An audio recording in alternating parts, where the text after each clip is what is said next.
Okay, welcome one and all to part 4 of The Plague. We pick up at the beginning of part 4 on page 163. The Plague, part 4. Throughout September and October, the town lay prostrate, at the mercy of the plague. There was nothing to do but to mark time, and some hundreds of thousands of men and women went on doing this through weeks that seemed interminable. Mist, heat, and rain rang their changes in our streets. From the south came silent coveys of starlings and thrushes, flying very high, but always giving the town a wide berth, as though the strange implement of the plague described by Panelou, the giant flail whirling and shrilling over the housetops, warned them off us.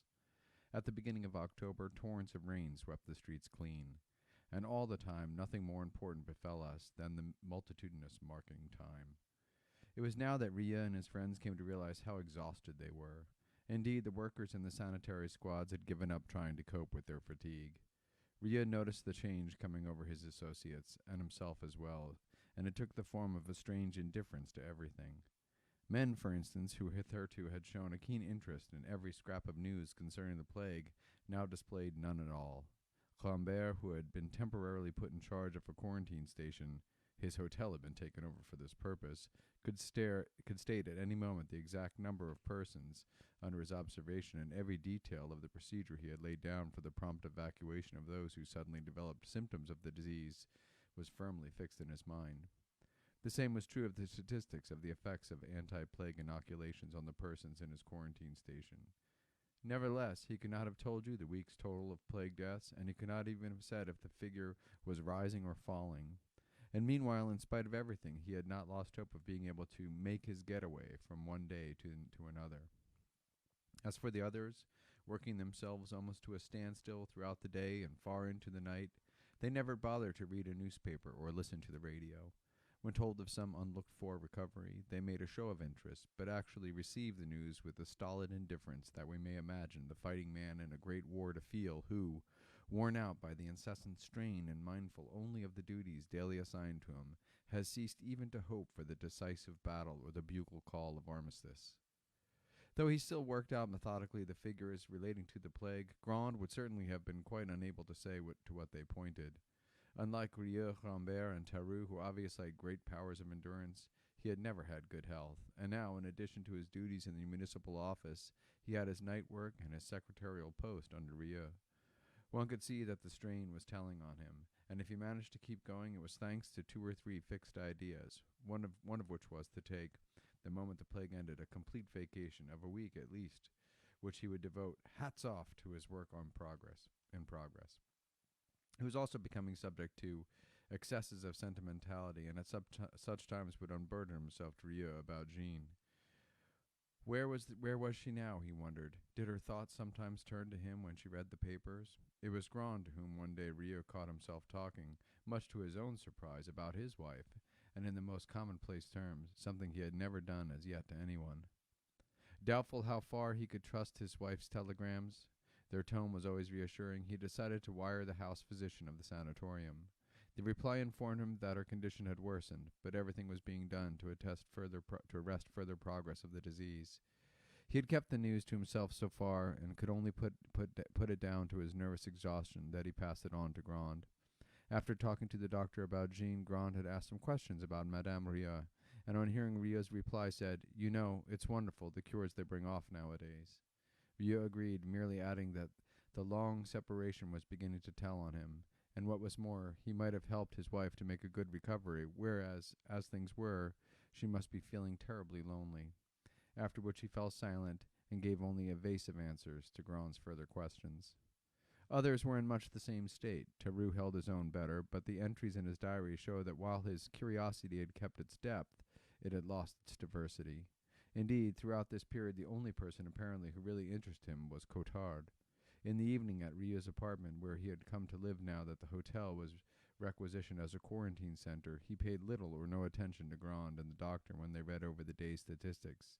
At the earliest opportunity, he switched the conversation over to his pet subject, small details of the daily life at Oran. More perhaps than any of them, Dr. Castel showed signs of wear and tear. On the day he came to tell Rieux that the anti-plague serum was ready, and they decided to try it for the first time on Monsieur Mouton's small son, whose case seemed all but hopeless, Rieux suddenly noticed, while he was announcing the latest statistics, that Castel was slumped in his chair, sound asleep. The difference in his old friend's face shocked him. The smile of benevolent irony that always played on it had seemed to endow with the perpetual youth, now abruptly left out of control with a trickle of saliva between the slightly parted lips. It betrayed its age and the wastage of the years. And seeing this, Rieux felt a lump come to his throat. It was by such lapses that Rieux could gauge his exhaustion. His sensibility was getting out of hand. Kept under all the time, it had grown hard and brittle and seemed to snap completely now and then, leaving him the prey of his emotions. No resource was left to him but to tighten the stranglehold on his feelings and harden his heart protectively, for he knew this was the only way of carrying on. In any case, he had few illusions left, and fatigue was robbing him of even these remaining few. He knew that over a period whose end he could not glimpse, his task was no longer to cure but to diagnose, to detect, to see, to describe, to register, and then condemn. That was his present function. Sometimes a woman would clutch his sleeve, crying shrilly, "Doctor, you'll save him, won't you?" But he wasn't there for saving life. He was there to order a sick man's evacuation. How futile was the hatred he saw in their faces then. "You haven't a heart," a woman told him on one occasion. She was wrong. He had one. It saw him through his 20-hour day, when he hourly watched men dying who were meant to live. It enabled him to start anew each morning. He had just enough heart for that as things were now. How could that heart have sufficed for saving life? No, it wasn't medical aid that he dispensed in those crowded days, only information. Obviously, that could hardly be reckoned a man's job. Yet when all was said and done, who in that terror-stricken, decimated populace had scope for any activity worthy of his manhood? Indeed, for Rieux, his exhaustion was a blessing in disguise. Had he been less tired, his senses more alert, that all-pervading odor of death might have made him sentimental. But when a man has had only 4 hours' sleep, he isn't sentimental. He sees things as they are. That is to say, he sees them in the garish light of justice, hideous, witless justice. And those others, the men and women under sentence to death, shared his bleak enlightenment. Before the plague, he was welcomed as a savior. He was going to make them right with a couple of pills or an injection, and people took him by the arm on his way to the sick room. Flattering, but dangerous. Now, on the contrary, he came accompanied by soldiers, and they had to hammer on the door with rifle butts before the family would open it. They would have liked to drag the whole human race with them to the grave. Yes, it was quite true that men can't do without their fellow men, that he was as helpless as these unhappy people, and he, too, deserved the same faint thrill of pity that he allowed himself once he had left them. Such, anyhow, were the thoughts that in those endless seeming weeks ran in the doctor's mind, along with thoughts about his severance from his wife. And such, too, were his friends' thoughts, judging by the look he saw on their faces. But the most dangerous effect of all of the exhaustion steadily gaining on all engaged in the fight against the epidemic did not consist in their relative indifference to outside events and the feelings of others, but in the slackness and supineness that they allowed to invade their personal lives. They developed a tendency to shirk every moment that didn't seem absolutely necessary or called for efforts that seemed too great to be worthwhile. Thus these men were led to break oftener and oftener the rules of hygiene they themselves had instituted, to omit some of the numerous disinfections they should have practiced, and sometimes the visits to the homes of people suffering from pneumonic plague without taking steps to safeguard themselves against infection, because they had been notified only at the last moment and could not be bothered with returning to a sanitary service station, sometimes a considerable distance away, to have the necessary installations. There lay the real danger, for the energy they had devoted to fighting the disease made them all the more liable to it. In short, they were gambling on their luck, and luck is not to be coerced. There was, however, one man in the town who seemed neither exhausted nor discouraged, indeed, the living image of contentment. It was Cotard. Though maintaining contact with Rieux and Rambert, he still kept rather aloof, whereas he deliberately cultivated Tarrou, seeing him as often as Tarrou's scanty leisure permitted. He had two reasons for this. One, that Tarrou knew all about his case, and the other, that he always gave him a cordial welcome and made him feel at ease. That was one of the remarkable things about Tarrou. No matter how much work he had put in, he was always a ready listener and an agreeable companion. Even when, some evenings, he seemed completely worn out, the next day brought him a new lease of energy. Tarrou's a fellow one can talk to, Cotard once told Rambert, because he's really human. He always understands. This may explain why the entries in Tarrou's diary of this period tend to converge on Cotard's personality. It is obvious that Tarrou was attempting to give a full-length picture of the man and noted all his reactions and reflections, whether as conveyed to him by Cotard or interpreted by himself. Under the heading, Cotard and his relations with the plague, we find a series of notes covering several pages, and in the narrator's opinion, these are well worth summarizing here. One of the entries gives Tarrou's general impression of Cotard at this time. Quote, he is blossoming out, expanding in geniality and good humor. For Cotard was anything but upset by the turn events that were taking. Sometimes in Tarrou's company he voiced his true feelings in the remarks of this order, quote, getting worse every day, isn't it? Well, anyhow, everyone's in the same boat. Obviously, Tarrou comments, he's in the same peril of death as everyone else, but that's just the point. He's in it with the others, and then I'm pretty sure he doesn't seriously think he runs much personal risk. He has got the idea into his head, apparently, and perhaps it's not so far-fetched as it seems, that a man suffering from a dangerous ailment or grave anxiety is allergic to other ailments and anxieties. Have you noticed, he asked me, that no one ever runs two diseases at once? Let's suppose you have an incurable disease like cancer or galloping consumption. Well, you never get plague or typhus. It's a physical impossibility. In fact, one might go farther. Have you ever heard of a man with cancer being killed in an auto smash? This theory, for what it's worth, keeps Cotard cheerful. The thing he most detests is being cut off from others. He'd rather be one of a beleaguered crowd than a prisoner alone. The plague has put an effective stop to police inquiries, sleuthing, warrants of arrest, and so forth. Come to that, we have no police nowadays, no crimes past or present, no more criminals, only condemned men hoping for the most capricious of pardons, and among these are the police themselves. Thus Cotard, if we may trust Tarrou's diagnosis, had good grounds for viewing the symptoms of mental confusion and distress in those around him with an understanding and an indulgent satisfaction that might have found expression in the remark, "Prate away, my friends, but I had it first." When I suggested to him, Tarrou continues, that the surest way of not being cut off from others was having a clean conscience, he frowned. If that's so, everyone's always cut off from everyone else. And a moment later he added, say what you like, Tarrou, but let me tell you this. The one way of making people hang together is to give them a spell of plague. You've only got to look around you. Of course, I see his point. I understand how congenial our present mode of life must be to him. How could he fail to recognize at every turn reactions that were his, the efforts everyone makes to keep on the right side of other people, the obligingness sometimes shown in helping someone who has lost his way, and the ill humor shown at other times, the way people flock to the luxury restaurants, their pleasure at being there and their reluctance to leave, the crowds lining up daily at the picture houses, filling theaters and music halls and even dance halls, and flooding boisterously into the squares and avenues, the shrinking from every contact and notwithstanding the craving for human warmth that urges people to one another, body to body, sex to sex. Cotard has been through all that, obviously, with one exception. We may rule out women in his case. With that mug of his, and I should say that when tempted to visit a brothel, he refrains. It might give him a bad name and be held up against him one day. In short, Tarrou continues, this epidemic has done him proud. Of a lonely man who hated loneliness, it has made an accomplice. Yes, an accomplice is the word that fits, and he doesn't relish his complicity.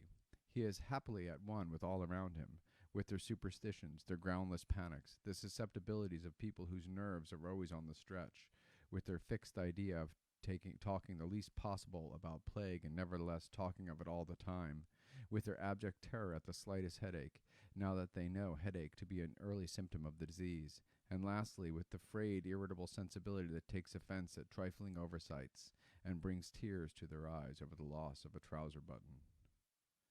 Tarrou often went out with Cotard in the evening, and he describes how they would plunge together into the dark crowds filling the streets at nightfall, how they mingled shoulder to shoulder in the black and white moving mass lit here and there by a fitful gleam of a street lamp, how they let themselves be swept along by the human herd toward resorts of pleasure whose companionable warmth seemed a safeguard from the plague's cold breath.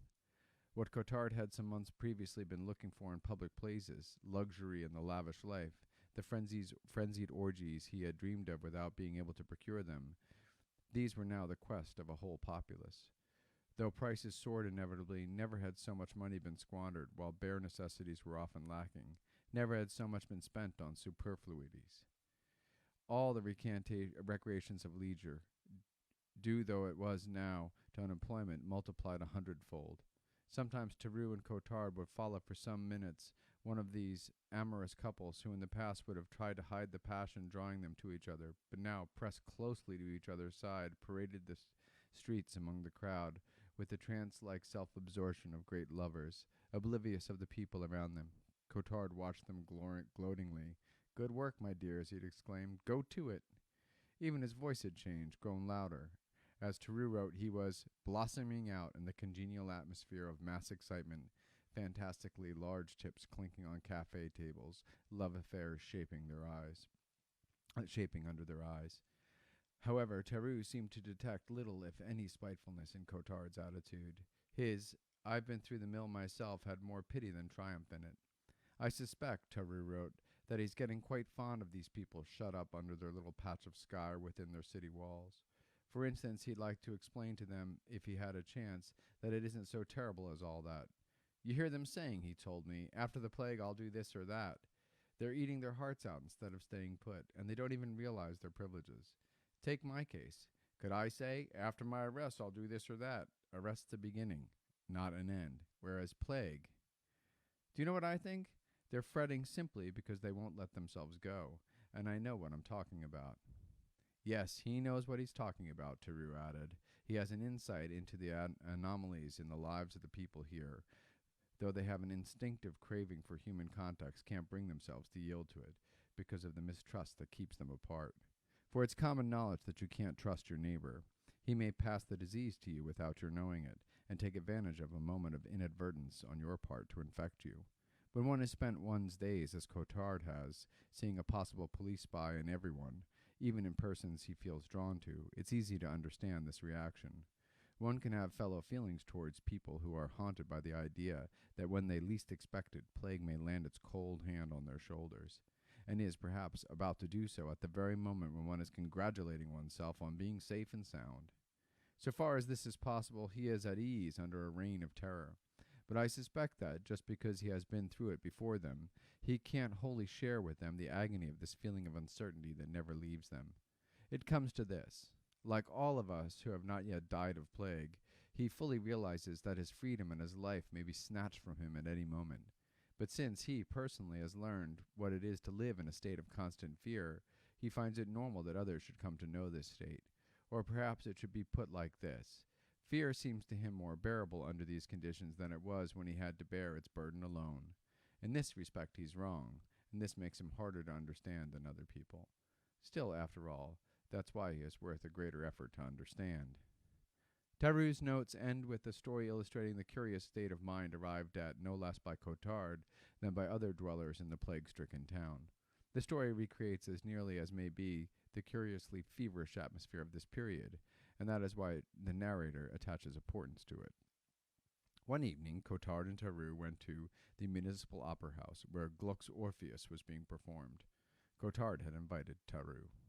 A touring operatic company had come to Oran in the spring for a series of performances. Marooned there by the outbreak of plague and finding themselves in difficulties, the company and the management of the opera house had come to an agreement under which they were to give one performance a week until further notice. Thus, for several months, our theater had been resounding every Friday evening with the melodious laments of Orpheus and Eurydice's vain appeals. Nonetheless, the opera continued in high favor and played regularly to full houses. From their seats, the most expensive, Cotard and Tarrou could look down at the orchestra streets filled to capacity with the cream of Oran society. It was interesting to see how careful they were, as they went to their places, to make an elegant entrance.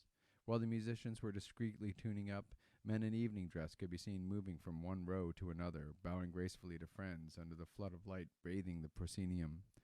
In the soft hum of well-mannered conversation they regained the confidence denied them when they walked the dark streets of the town. Evening dress was a sure charm against the plague. Throughout the first act, Orpheus lamented suavely his lost Eurydice, with women in Grecian tunics singing melodious comments on his plight, and love was hymned in alternating strophes. The audience showed their appreciation in discreet applause. Only a few people noticed that in his song of the second act, Orpheus introduced some tremolos, not in the score, and voiced an almost exaggerated emotion when begging the Lord of the Otherworld to be moved by his tears.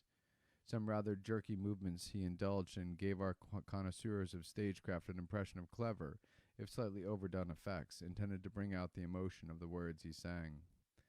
Not until the big duet between Orpheus and Eurydice in the third act, at the precise moment when Eurydice was slipping from her lover, did a flutter of surprise run through the house, as though the singer had been waiting for this cue, or, more likely, because the faint sounds that came to him from the orchestra seats confirmed what he was feeling.